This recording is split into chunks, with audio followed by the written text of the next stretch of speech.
Rock. Alright. Hi guys! So ngayon kakain po tayo ng pitan or also known as the century egg. So ika-crack muna natin siya. Century egg means 1,000-year-old egg. So favorite to siya ng mga pamangkin ko.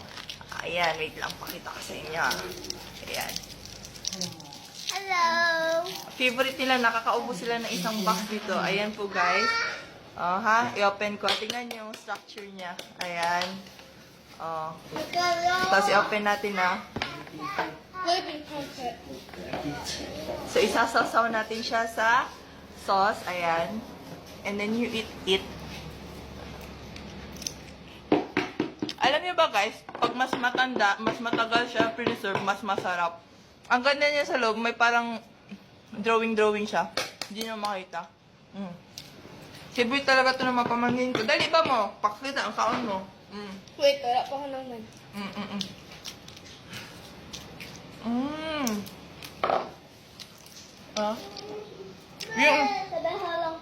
Yung taste niya, parang itlog pa rin, pero may pagka, alam mo yun, parang basta hindi ko siya ma-explain, pero masarap siya. Haha. Ang sarap.